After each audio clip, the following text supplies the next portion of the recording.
Good evening, everyone here in India. Good morning to those outside India. Thank you all for joining us today. On behalf of Inflow, we would like to thank you all for being a part of the College Talk series. We hope you guys find it useful. Today, we have Manhar, Dixit, and Abhinav Gupta who are going to share their college journeys with us. Guys, take over. Hey guys, I'm Manhar, and I went to JPIS, Jashri Perival International School, for the last 2 years of high school, and it's in Jaipur. I don't know if any of you've heard of it. Abhinav went to the same school as me, and I'm going to UChicago. Uh, I'm in the class of 2024, and I'm currently in India. I'm living in Noida right now, and I chose to do online classes for this quarter primarily because of COVID. Yeah, that's pretty much how I'd like to start. Abhinav. Yeah, I think a lot of my information overlaps with Manar's as well. I live in Noida, went to JPIS, and yeah, I'm attending CMU online for this fall semester. But I am hoping that I'll be able to attend the spring semester in person. So, yeah. Also, I would urge you guys if you're not camera shy to like just turn on your cameras. It just makes it a little bit more lively, but no pressure. um, Moving on to the next slide. Yes, so that's the big question. So I'm not really sure about econ. I mean, that's what I plan to do, but I wouldn't say that it's a short thing. So why econ? So in India particularly, I'm sure that's the case with most of you. They introduce econ in grade ninth, and this is when it happened for me. And in the early stages in ninth, there's not much that they teach you. It's just uh, distribution systems and health economics, stuff like that, the boring stuff. So that's not that. I wouldn't say that that was when I decided I wanted to go into econ. Going into econ was something I decided in grade 11th, and it was primarily because I experienced this ability while I was studying, that if I indulge myself in this field, I would I would be able to gain enough knowledge to be able to transform society in some or the other way. And one of the reasons behind my decision was also looking at a lot of research that econ professors were doing. So one of my favorite econ professors is Professor Raj Chetty from Harvard, and I read about this study of his where he had designed an atlas where you could tell the income inequality between two houses right across the street. So this was something that was really fascinating for me. Regression models was something that were really fascinating for me. And something that happened in grade 11th was that I participated in the Knowledge at Wharton High School investment competition. So I was the team leader, and we came second at the global finale. So learning about investment fundamentals and delving into the world of finance, uh, I realized that I had a knack for this, and this was something that I enjoyed doing. I enjoyed analyzing stocks. I enjoyed looking at moving averages, stuff like that. So that is when I realized that I I would want to delve into a field of study where I could not just understand what these stocks were doing, but also what economies were doing, and that's primarily why I chose econ. Now, when it comes to choosing econ at U Chicago, that's a whole another story, and we'll get to it as we move on to the other slides. Abhinav, over to you. um, Yes. So why engineering? Right. Engineering's been my passion since as far back as my memory can stretch. Like I've always been that kid that knew I would go into some sort of sciencey field because since a very young age, like as I'm seriously telling you, as far back as I can remember, I was very interested in building things. And asking for the deeper questions like if something happens then why does it happen, and obviously doing a lot of internships at like I did an internship at a hospital where I got to learn about all of these machineries that were used in a hospital environment, like EKG machine, and then there was the MRI machines, and then it was a really big hospital, so there were a lot of people there, and a lot of engineering related people there who explained to me why these things work like they did and how they're useful when applied to this very real world scenario situation. And that's where I got hooked onto it. And then building onto it, I attended a lot of workshops. Like I remember last year, I attended a workshop at IIT Delhi, and it was basically a workshop. It was like a 4-week summer workshop about basically just engineering, and our final project was building whatever we wanted with a bunch of sensors and a small piece of breadboard and a bunch of sensors. So yeah, I've been interested in this since like as far back as my memory can stretch, and obviously I was good at it. I used to perform well in subjects obviously like maths, physics, chemistry. I used to perform very well in them, and I had a genuine interest in them. That's why I chose engineering. And when it comes to why Carnegie Mellon specifically for engineering, well, um, obviously I've always been very interested in research, and what better college to go to if not Carnegie Mellon for research?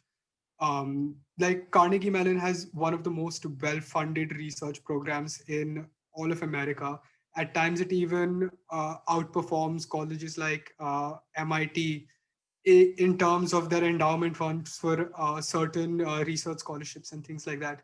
So that really helped me choose Carnegie Mellon. And I was considering other colleges as well, like Cornell, but then I think another major factor which helped me lean to a lot more towards Carnegie Mellon was that it was situated in Pittsburgh. And I think the same goes for Manhar, that University of Chicago is placed in Chicago and Pittsburgh being obviously very major cities in America.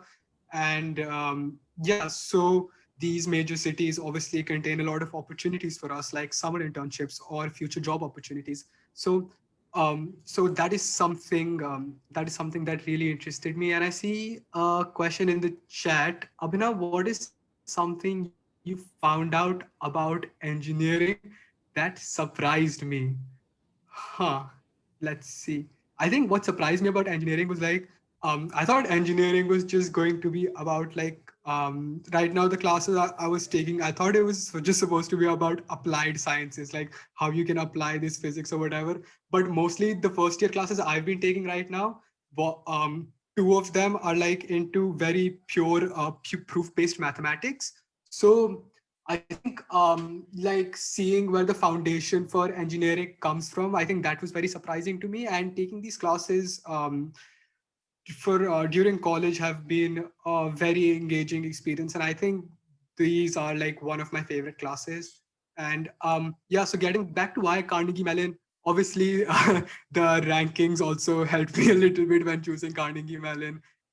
This year it was rated the #1 college for both computer engineering and information systems.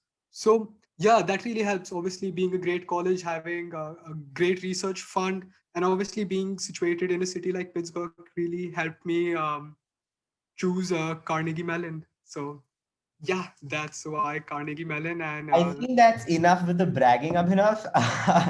So there's another question in the sorry, chat. this feels like a brag. It does. So guys, sorry to interrupt. In order to keep your flow and presentation going, let's come to the questions at the end, maybe. Exactly. Yes. That's what. Oh, okay. Sorry. We'll Sure, take I'll questions at the answer end. all. Right. So just to All right, add. so I'll move on to the next slide then. Yeah. Go ahead. Go ahead. All right, go on, Manhar. Sorry. So all I was saying was that, like Abhinav mentioned, choosing the place that the university was located in was definitely a factor when choosing why and where you would want to go. And for Chicago particularly, like I said, I'm interested in finance and investment banking. So some people would say that New York is a better fit for investment bankers. But something that a lot of people don't factor in is that if you enter the world of banking through in Chicago, it's relatively less competitive as New York. So it's easier for you to rise in terms of uh, rising from an analyst to the position of an associate. Those are investment banking positions. So that is definitely something that I took into account when choosing to ED to UChicago. Um, Statistics, yes. So I gave the SAT thrice and I finally got a 1530 on my last attempt. I gave the math subject test twice and I got a 790 in both. And my IB predicted was a 45 out of 45. So uh, let's talk about the SAT first. So the big decision when what a student needs to make is choosing between SAT or the ACT.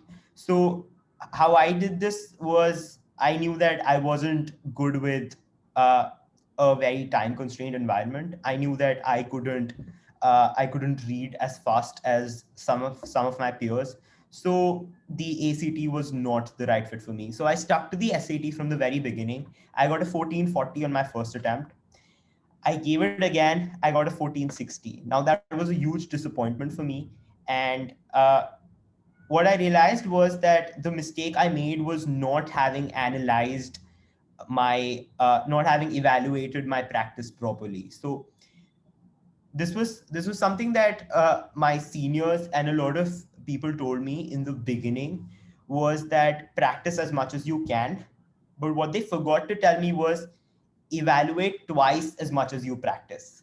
So this is something I would say to a lot of you out there who are planning to give the SAT or even the ACT for that matter. Evaluate as much as possible, and by evaluation I mean think about why you chose that particular answer, why, and where your thought process went wrong. Because when it comes to standardized tests, it's all about getting in the right mindset, a mindset uh, that is specific to that test. So that's primarily what I tried to do for my third attempt, and somehow it worked. But don't think that this means that you shouldn't practice as much. Practice, but evaluate twice as much as you practice. Over to you, Abhinav. Abhinav, you're muted. Right. I'm so sorry. Right. So guys, the first thing I'd like to say to you about statistics is don't sweat it, guys. I mean, you think it's that big a deal, but what comes through in the end is your extracurricular activities and your essays. So spending an extra 10 hours to increase your score from a 1550 to 1560 is not going to be that good a use of your time as it is going to be you dedicating that 10 hours into maybe your online research program or your internship. So yeah, I think like when it comes to statistics, there's this like main sort of barrier you have to cross. So I think for the ACT, it's around I'd say it's around 30. I guess I was like right on the borderline for the ECT. I'd say like around 34. You'd say that your score is good for pretty much any elite university you're looking at. And for the SAT as well, like I'm not too sure because I didn't give it, but I think like the general number I hear is the border lies around like 1500 to 1520. So if you get so if you're within that range, or if you're a little bit above it, or if you're a little bit below it, don't sweat it, guys. Like I'd rather that you guys focus on other things than spending a lot of time into your standardized testing. Next, coming to my subject test, I scored 800 in both my math 2 and physics exams, and that was in the first attempt. And again, I think like these exams don't tell you a lot about how much you know about physics or how much you know about maths. They're more going to be about how good you are at circling out circling out these OMR sheets in a very timed environment. So exactly, guys. So you also have to like play the system. So think in that way. Don't think a lot about for the content, I say just like go over your Barron's book and you'll be golden for the content. Other than that, I'd rather you guys focus your time on like which questions you want to attempt first, which are your weak sections and things like that.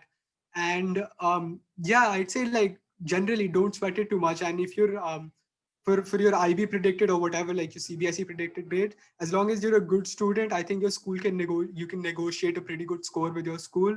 And yeah, guys, and I think other than that, like all the general advice about SAT and ACT, Manhar has given you a lot of good advice, which is analyzing your papers, and that is basically the key thing to do when it comes to standardized testings. So standardized tests. I'm sorry. So yeah, remember that, and if you miss your mark by a point or 10 points or something, don't sweat it, don't stress out too much. Colleges won't it won't hamper your result by that much.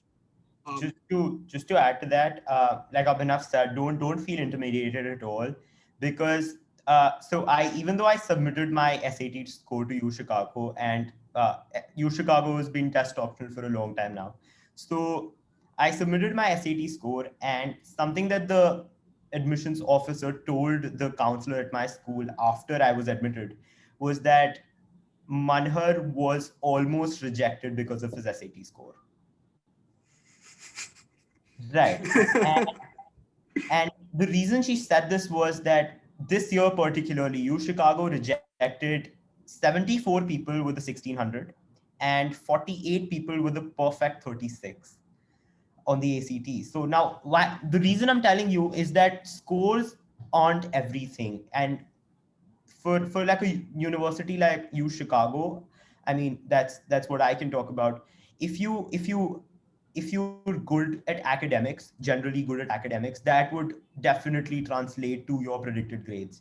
When it comes to standardized testing, they're not for everyone. Not everyone can perform in that testing environment. So it's completely all right if you don't have a good score. I know international students who've got into UChicago with a 1460, but at the same time they had good predicteds, and definitely they wrote exceptional essays. So this is definitely something that you need to take into account. Work on your strengths, but if there is a particular weakness in your application, don't fret too much about it.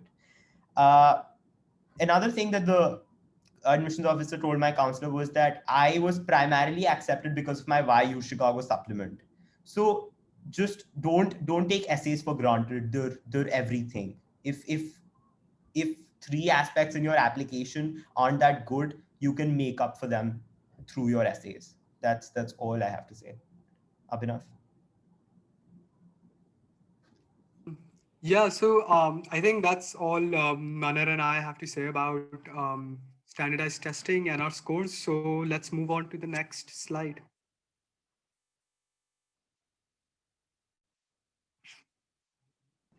Right. So I think it's my turn to brag about you, Chicago, but that's not what I'm going to do. I mean, I'm not going to tell you about the 92 Nobel laureates. I'm not going to tell you about all the research that a lot of professors are going to do and are doing. Instead, I want to tell you about what we as students think about U Chicago. So the admissions officer from U Chicago came to my school twice, and both times I noted every single thing she said about U Chicago. And the gist of it, if I had to sum up what she said, was that U Chicago is known for its quirks, and students at U Chicago are known for their quirks. So we're all quirky in our own way. And when you're writing essays for U Chicago, particularly, it's about translating that quirk on the paper. So something that U Chicago is specifically known for is definitely it's in Chicago. It's known for its libraries. It's known for its architecture. It's known for the various majors and minors they provide. It's known for the amazing faculty. It's known for the cheese, flaming hot cheese in Greektown. It's known for the thrift stores downtown. It's known for the deep dish. And it's known for a lot of things, but all of that is because of its student body. We're what make it alive. And this was something I realized after getting into UChicago. When I interacted with a lot of people at the university, I realized that these were the people that knew, that made the university what it is today. And we had this workshop, free expression and diversity workshop, and something they said was that we encourage free expression in a way that no other university has ever done. And what they meant by that was they gave us an example that even if there is a group of students who want to invite a pro-Nazi professor to campus, for a talk, they don't mind. I mean, that's completely all right, because that's what free expression stands for. We encourage people to speak up, people to explore different ideas, explore different ways of understanding, and that's definitely something that is a key value at UChicago. Uh, Other than that, I mean, yeah, like I said, it's all about the student body. So yeah, Abhinav. One more thing, we had this. So there's this tradition at UChicago that every new class that comes in. So after our opening convocation, we have this aims of education address. It's a 30-minute speech by some distinguished faculty member. And this year, our aims of education speech was about loving one another and gathering the courage to find the path forward. And this is again a key value, a key aspect at U Chicago. You need to have the intellectual courage to be able to speak up, to raise your voice, to be able to tolerate other people's opinions, to be able to respect those opinions, and uh, to be able to gather the courage to uh, learn, engage, and discover with the world. Yeah, that's pretty much what I have to say about this. Abhinav.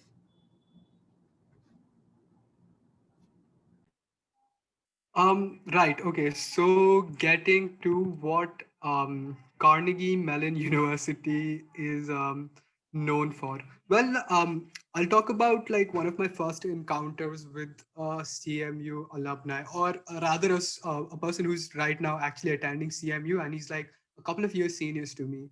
And I was on the edge about applying ED to CMU, and I talked to the guy, and he's like, um, bro, you'll have to work throughout your weekends. Like you, like I was discussing with him what are the best restaurants to try out in Pittsburgh and things like that. And then he's like, I haven't been outside campus in months because I've been so bogged down with work. And it's so like the culture there is so focused on you working hard. And he thought that was supposed to deter me from going to Carnegie Mellon, but in a weird sort of way that pushed me even more to apply for Carnegie Mellon, because I really like this sort of engaging environment. And when I say people work hard, they don't work hard to outscore the other person. They work hard.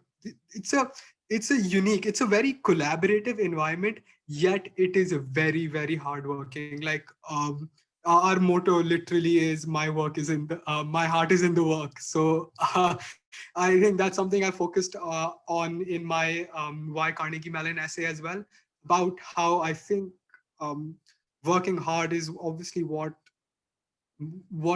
yeah, like if you work hard, that's you're trying to strive for perfection. And that's honestly what I love about CMU. And also the fact that we have 7 colleges, and it is more interdisciplinarily than you would think. Like CMU is usually very known for its computer science and engineering program, and also about the Tapa School of Business, its business program. But Carnegie Mellon has 7 colleges. So we have a school of drama, we have a school of architecture, we also have a school of obviously we have Mellon School of Sciences. So obviously all of these colleges and all of these students sort of coming together and blending into this weird concoction that is Carnegie Mellon. I really, really love the idea of that, collaborating, spending spending nights, like having sleepless nights trying to figure out my 122 assignment code or things like that, that really excited me. And I think that's honestly what pushed me towards Carnegie Mellon. Oh, and also, I think the last thing that pushed me over was I read on Reddit that the new SCS building, like whichever table you sit down on, if you put your phone down, it like they have like sort of wireless chargers. They have wireless chargers around the thing, and your phone wirelessly charges. So yeah, that honestly pushed me over, like having wireless chargers attached to your table or whatever. That was a cool idea. But little things like that. And then obviously being in an environment like Pittsburgh. Pittsburgh has seen honestly very immense growth, especially in the computer science and engineering related fields. Like a lot of apps that you right now have downloaded on your phone, they are from they are started as companies which were in Pittsburgh. Like Pittsburgh has a lot of unicorn companies. I think Duolingo is the owners of Duolingo are also from Pittsburgh, and I think they studied at CMU. And a CMU alum is honestly everywhere. Like the network is so spread out. It the CMU name and the CMU alum network gets a lot of things done. Like honestly, I had this entrepreneurship class where we had to interview an entrepreneur, and he can't obviously be someone we know from our family or something like that. And I thought, why would a random entrepreneur want to have an interview with me, just some random 18-year-old kid who needs this for his um, 745 assignment or something like that. But then reaching out to CMU alumni were just like really helpful. They were really into it. They're like, yeah, I attended the same classes you did. I had these classes as well. I'll be chill. And I honestly got responses from like 5 to 6 entrepreneurs. And yeah, so I think that all of these things combined, this is what pushed me towards Carnegie Mellon. All right, so I'm gonna stop sounding braggish now and move on to the next slide.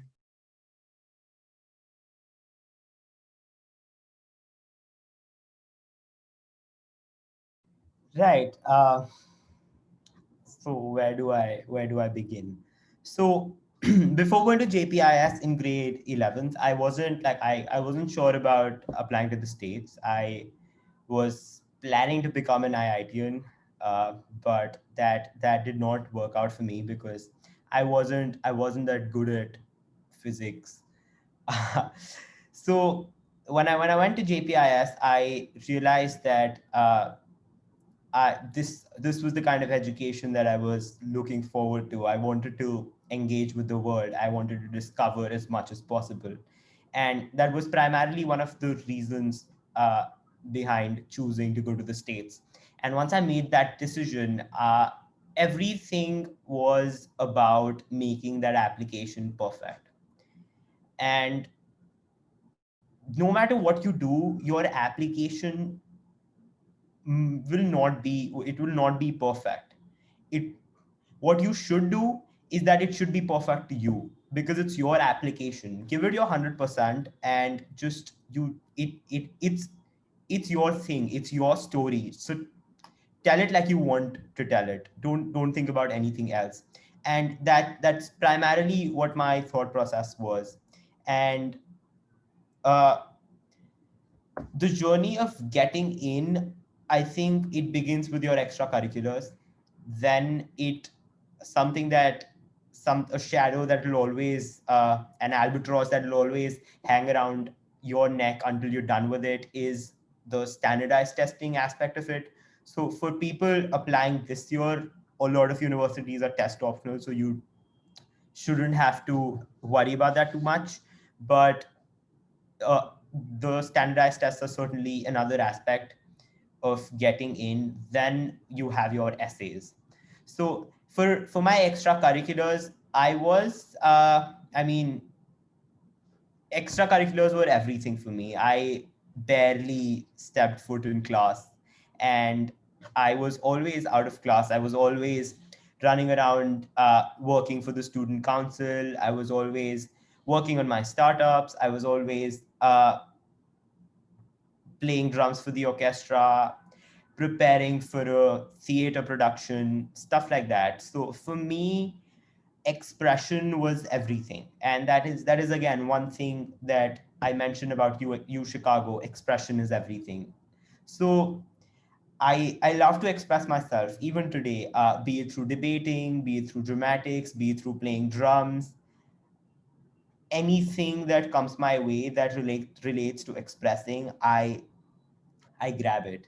So it's exceptionally important that you understand what your niche is, what you feel like your purpose is, something that you love, and just focus on that. Do everything possible that makes you happy about this one thing. And if you do that, I'm sure you would have developed a perfect application. So like I mentioned, I participated in the Knowledge at Wharton High School investment competition because I was interested in investment banking and finance. And because I gave my 100% to it, we went to the global finale and came second. Then i I did a lot of theater in high school. uh, and like I said, I played drums, and debating was certainly an important aspect. I debated as much as I could, went out for any inter school that came my way. Startups, the startups that I mentioned, I am the chief financial officer of two startups, Driver Sathi and CraftConnect. So Driver Sathi is basically an online platform. We're planning to make an app out of it, where we connect truck drivers to potential employers. And this is because there's a lot of uh, the trucking industry, the transportation industry in India is not organized at all. So we're planning to organize it through our startup and provide better working conditions for the truck drivers. Craft Connect is about making local artisans happy. We started in Jaipur, and we basically put their craft on an online platform and sold it to a worldwide market. Uh, then like I said, drums, debating, all of that. That these were my extracurriculars, and it was all about expression. It was all about making people happy. It was all about making myself happy, however I could. So yeah, that's pretty much it about my extracurriculars. When it comes to the essays, we have another slide for it, so I'll mention them there. Something I'd like to mention here is that I did not ED1 to UChicago. I ED2'd. My ED1 was Harvard REA. I ended up getting deferred and did not have the like I did initially I had to like fight with my counselors to apply to Harvard. They really wanted me to apply ED to UChicago because they knew that I would be a good fit. But I didn't realize it then, and I felt like Harvard was where I would fit in. So I applied, I got deferred, and my deferral also came with the realization that it wasn't the right fit for me. And that is when I realized that I had to ED2 to Chicago, and I did, and I got in. Other than that, once I got in, I had to withdraw all my applications from other schools. I did that. Somehow Northwestern ended up not processing my withdrawal request, so I ended up getting into Northwestern as well. But even if like I had to choose between Northwestern and UChicago, I would always choose UChicago. So that's my journey of getting in. Abhinav.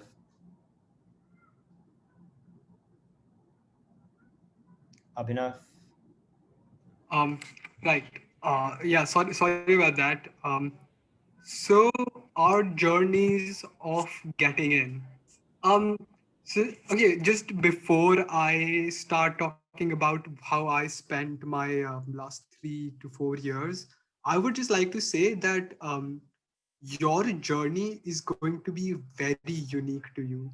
And during this whole like this whole process of applying to colleges, you like the one, this is probably, you guys have heard it hundreds of thousands of times by now, but I think it's the most important advice, and that's why people say it so many times, which is that you have to be true to yourself. So you guys can obviously take inspiration from other people's journeys, but your journey has to be very unique to you, and it has to represent what kind of a person you are and what kind of a person you strive to be in the future. um Right. Okay, guys. So my journey, I was actually not a student of JPIS. I came to JPIS a little bit late. So in my old school, we weren't that focused about applying to American colleges. So the school system didn't back me a lot of times when I wanted to do things, but it also did back me at times. So some things that I did there was obviously, I think around this time was the time that the disastrous Kerala floods happened. So we started a whole social outreach sort of project, and this sort of social outreach project trying to help these people in Kerala, and then we partnered up with this school in Kerala, and we had medicines delivered, we had food supplies delivered, we had emergency supplies delivered, and then like once the ball gets start like once you get the ball rolling, everything keeps on happening, everything keeps on falling in place. Like once word got out about our this sort of outreach, a lot of parents came out to us. One of the parents was actually like a was a pilot, so he knew about the emergency flights that were going on to Kerala. So he helped us load our cargo onto the planes and everything like that. And then our principal obviously helped us in teaming up with other schools in Kerala. So generally, I'd say, guys, yeah, if you have a nice idea, people around you are obviously also trying to certainly always help people. So share your ideas with your teachers, your principals, and they're obviously going to be very encouraging.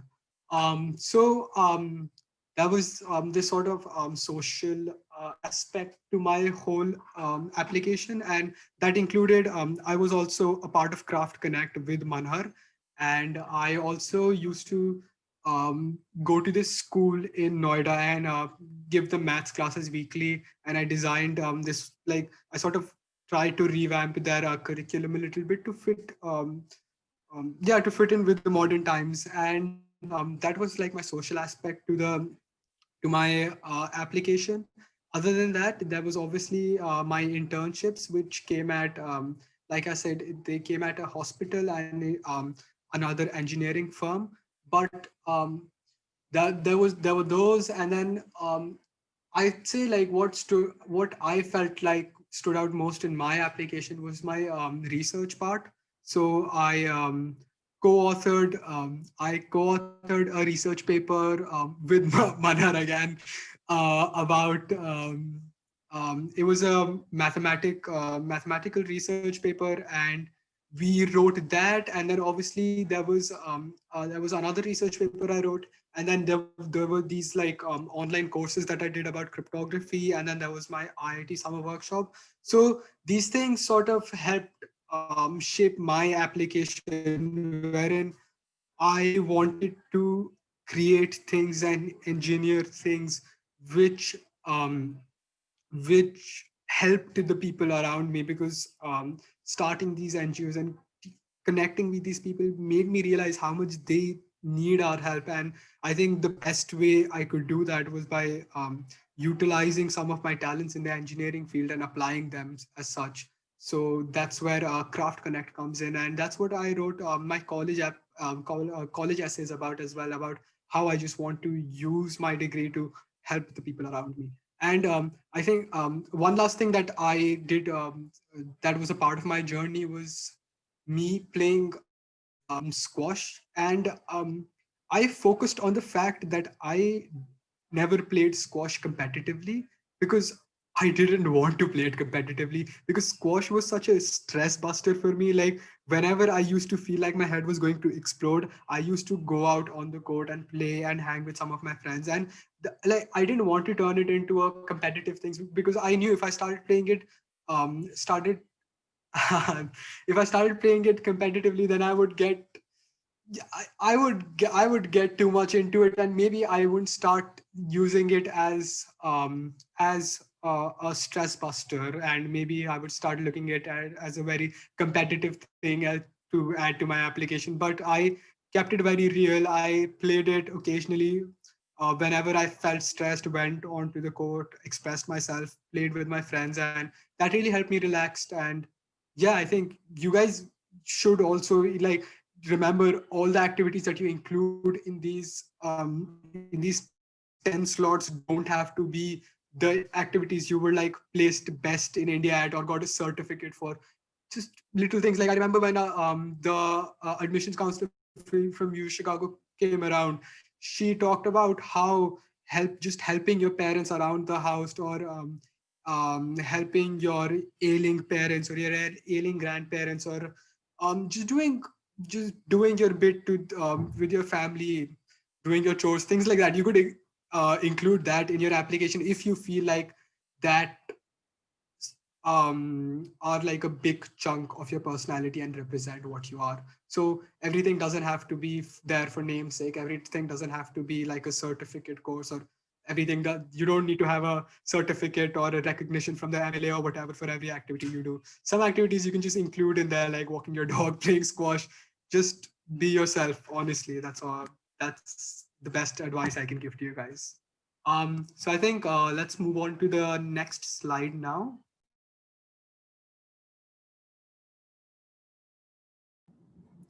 Right. So the essay process, that's primarily what all applications are about. Uh, for you, Chicago particularly, you have your common app, you have your why you Chicago essay, and then you have an uncommon essay. I don't know if any of you've read the prompts, but there's somewhat like uh, cats have 9 lives, mention something else that has 9 lives and why.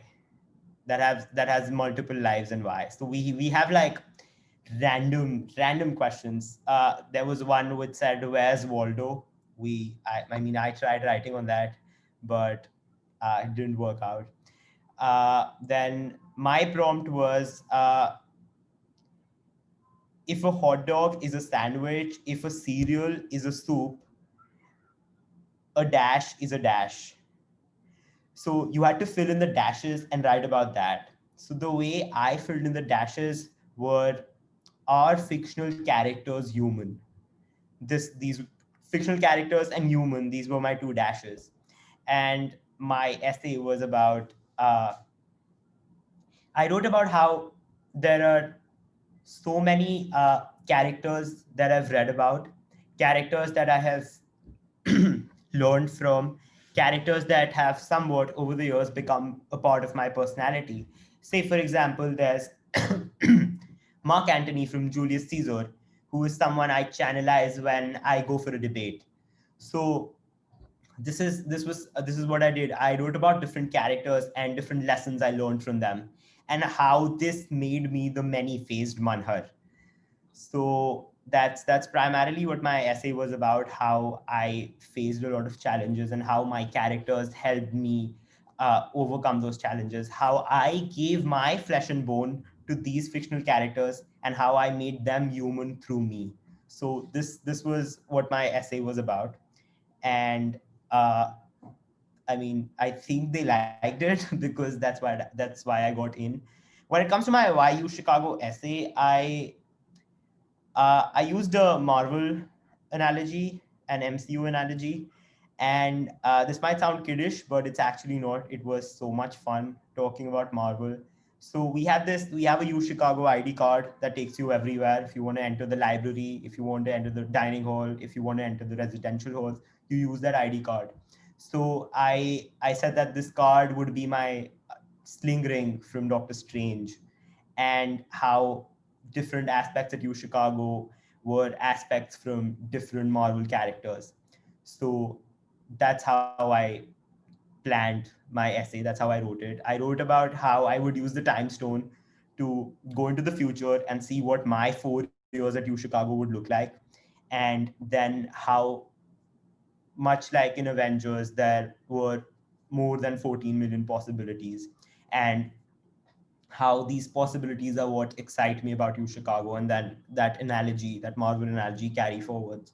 And in the end, I mentioned, I mean, that's the famous Captain America quote that I could do this all day. So you Chicago, it's known for its academic pressure. So in the end, I said that at U Chicago I would be ready to do it all day. So that's how I planned my essay, and they loved it. That's what the admissions officer told my counselor. So yeah, and my common app. So my common app was about my journey from being a dictator to a more diplomatic, a more uh, down to earth leader. And how I wrote it was that when I came to my new school, I had this urge to do everything, to seize every opportunity and to come out on the top. And uh, how my ego got the better of me, and how once I got a good position in the student council, how I became arrogant and how I wanted to control everything.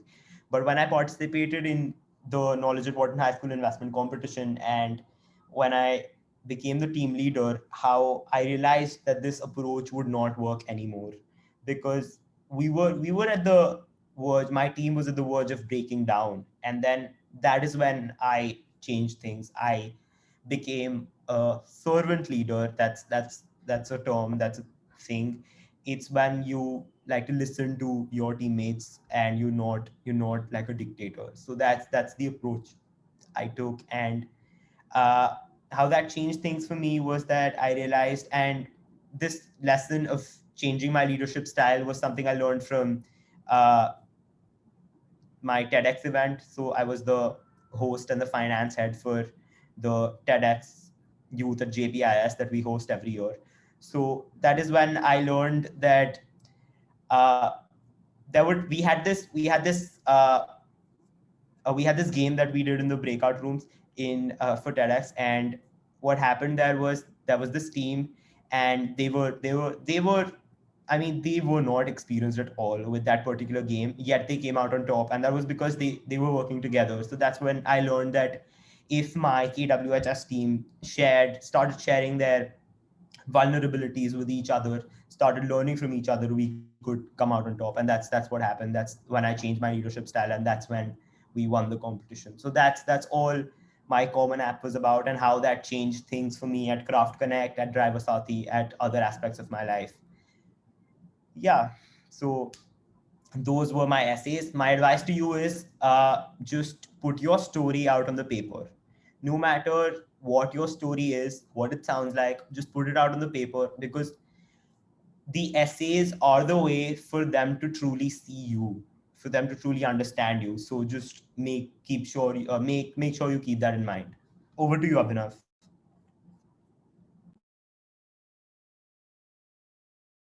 Um, all right, guys. So my essay process. Again, I think just before talking about my essays, I'm going to repeat what I said during the last slides, that these essays are going to be incredibly personal to you guys, and they're going to be very tailored to what you guys um yeah, what you guys generally just want to write, what you think you guys are, and what your personalities are, sort of like what kind of a person do you want to be, do you strive to be, what kind of a person you are right now. So they're going to be incredibly personal to you. And yeah, just keep that in mind. And okay, so I'll go over some of my essays now. So I think as far as I can remember, my common application essay was actually about me solving the Rubik's Cube. Yeah, it was a 750 word essay about just me being able to solve the Rubik's Cube, and how that sort of aspect um, seeped into so many other things in my life. Like I I solved the Rubik's Cube when I learned how to solve it when I was quite young, like probably like 12, 13ish. But then that that the things I learned while solving the Rubik's Cube, like these skills like problem solving and never giving up and hard work, they carried on to other things I did after that. So whether it be um, building a automatic like a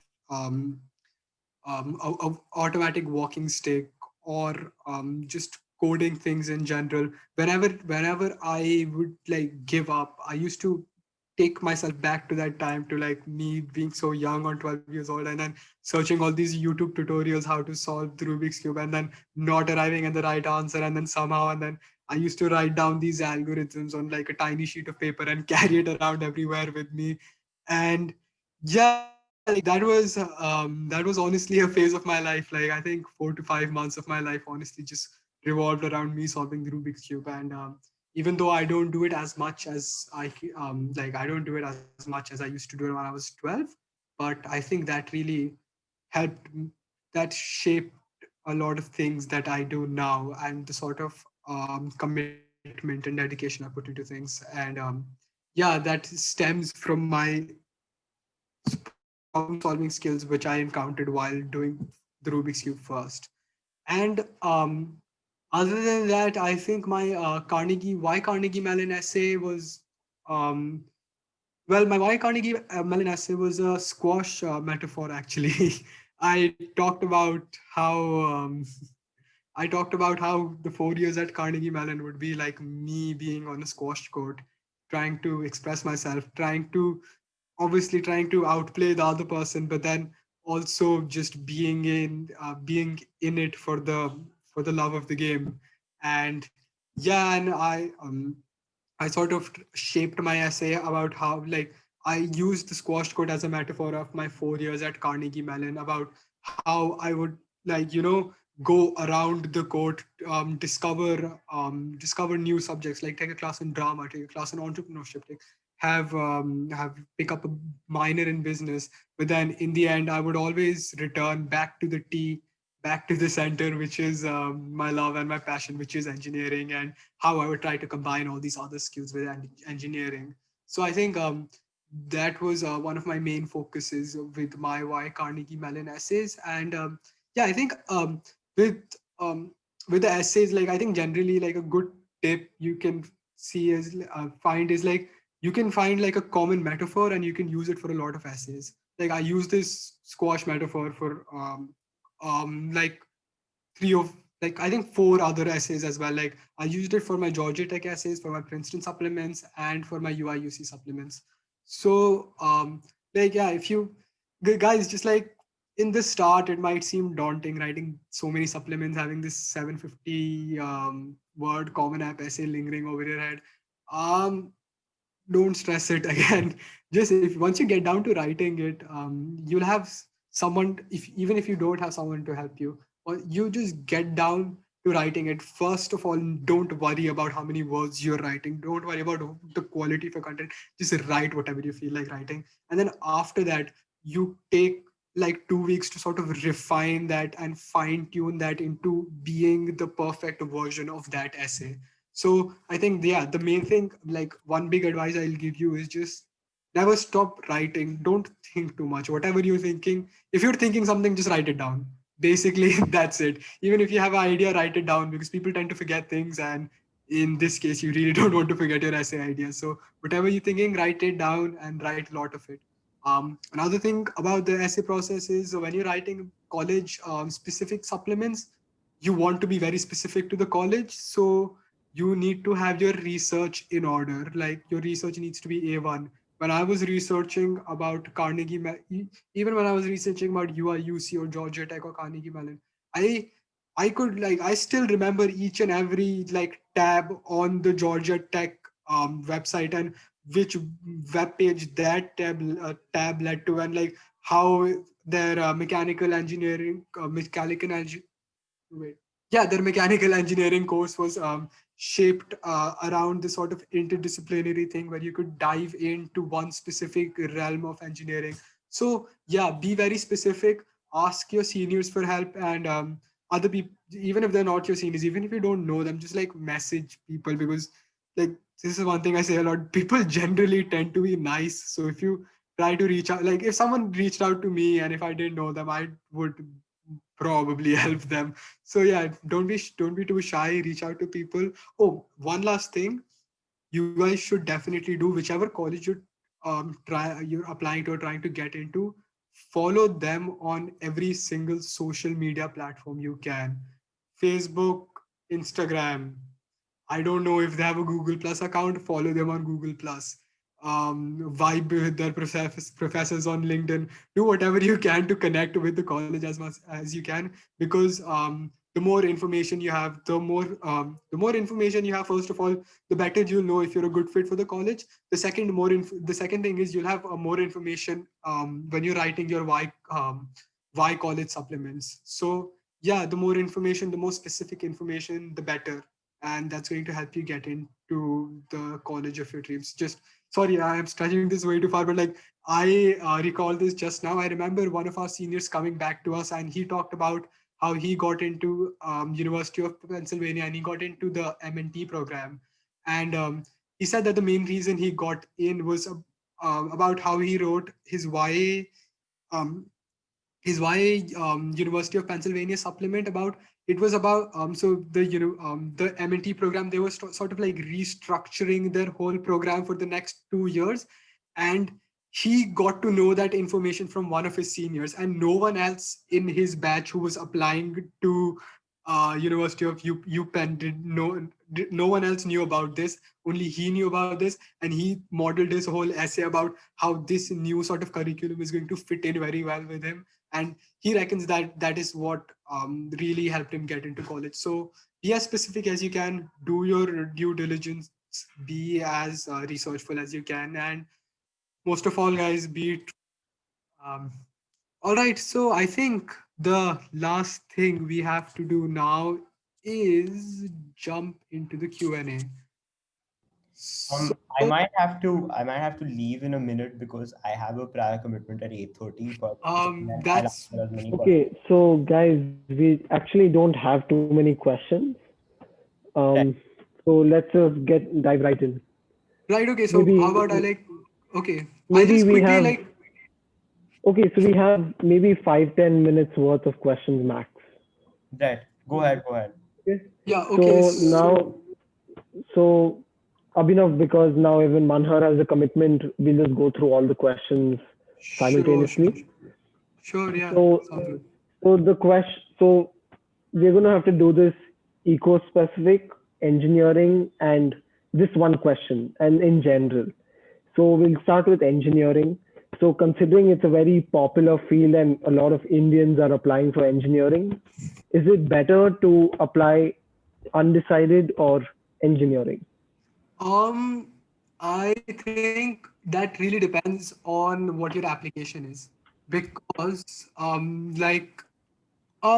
it doesn't matter that much, but it helps if like it would seems like if I applied undecided, it would seem sort of out of place for me to apply undecided, because so many of my essays were focused about engineering, and like a big part of my personality is just building things, obviously, as I said, building things and being an engineer.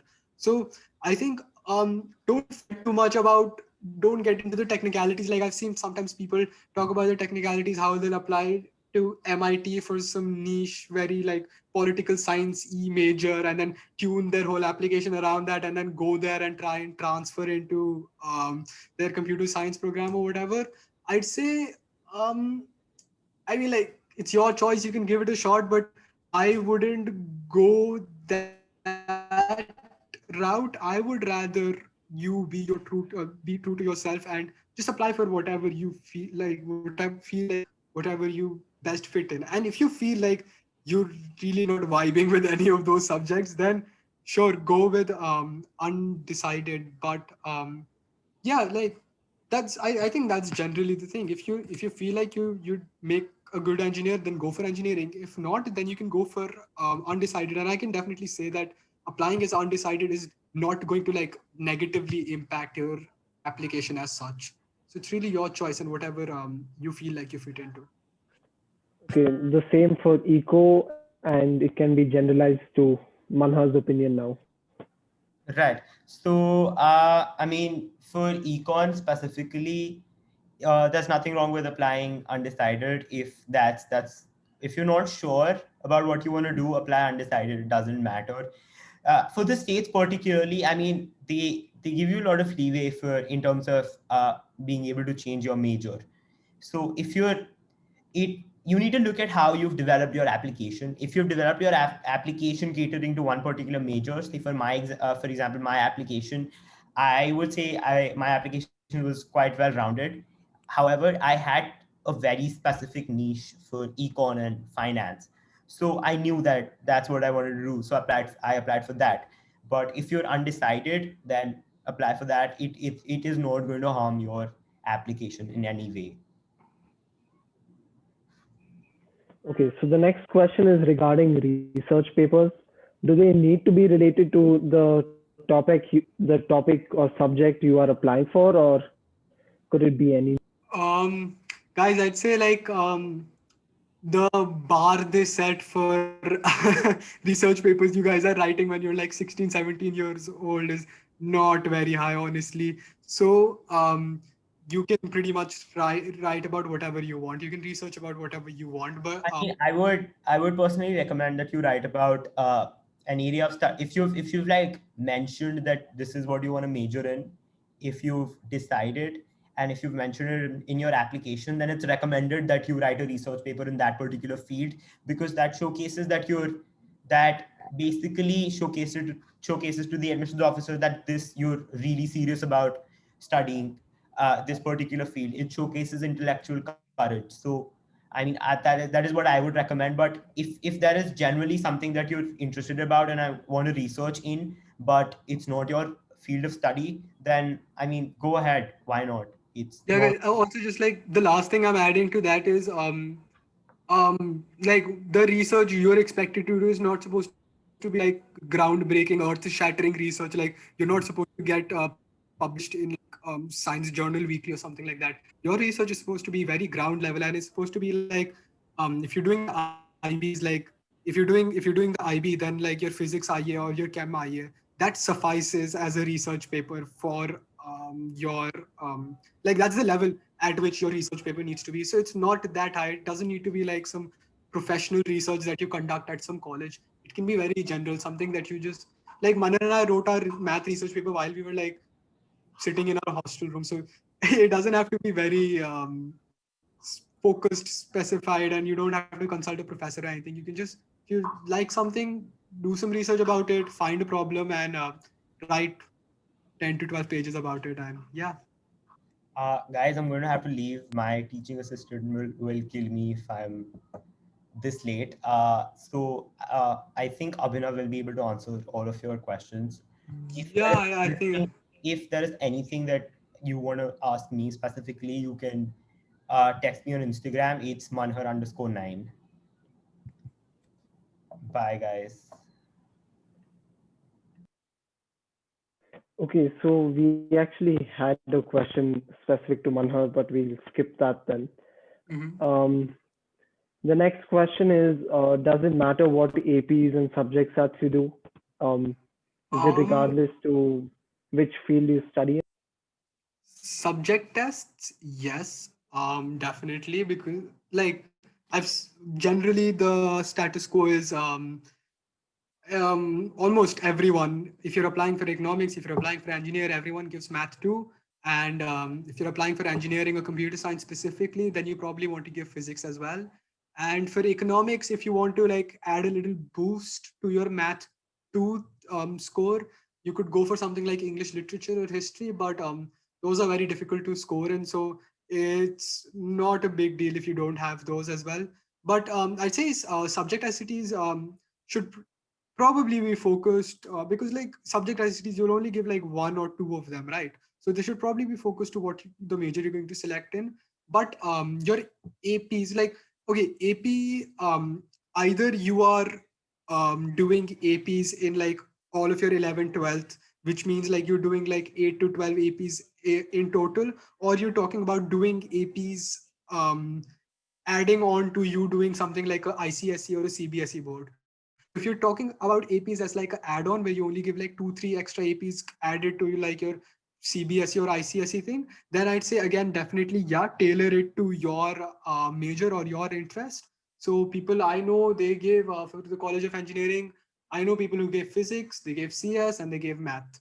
So these are the and some of them also gave chemistry, but that's the general thing. But if you're giving if you're taking like the AP course, and if you're doing the American board, and if you take APs throughout 11th and 12th grade and are doing like 12 APs, then all 12 of them don't need to very much align to like um, aligned to your specific major, your interest. With those 12 APs, you can pretty much explore what you want to explore. And I think with the APs, if you're doing APs in your, like as an American board, you don't even have to submit all of your scores. So if one of the subjects you pick it up, you don't like it, you don't score well, then you have the option of like just not sending that to a college. So yeah. Okay, so with that, we're done with the questions. All right. Uh, We were fortunate to have few participants on this call because it was quite last minute when we announced it. And if there are any other questions, I'll send them across to you guys. Sure, guys. Yeah, if you have any questions, just reach out to me, reach out to Manhar. We're very friendly guys. So yeah, and don't hesitate. And it was nice being yeah in the seminar. And thanks to Inflow, and hope you guys succeed with whatever endeavors you guys dive into in the future. Uh, right. Thank you guys for attending. Um, yeah, so on behalf of Inflow Communications, we would like to thank you all viewers for joining in. And we would like to thank you, Abhinav and Manhar, who's not here anymore, um, for volunteering and agreeing to come speak as a part of the College Talk series. Thank you, guys. All Have a right. good day Yeah. and Thank you good night. guys. Have a good day. Good luck with your college applications. Bye bye.